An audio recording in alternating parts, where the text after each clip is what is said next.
ഈശോ മിശിഹായ്ക്ക് സ്തുതിയായിരിക്കട്ടെ.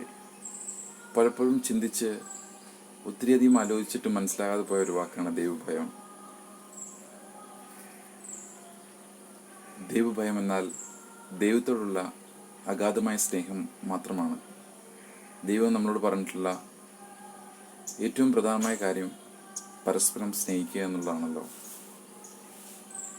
ദൈവത്തെ സ്നേഹിച്ചാൽ പരസ്പര സ്നേഹം അത് താനെ സംഭവിച്ചോളും. അഗാധമായ ദൈവസ്നേഹമാണ് പരസ്പര സ്നേഹത്തിലേക്കുള്ള വഴി. മറ്റൊരു വഴിയില്ല.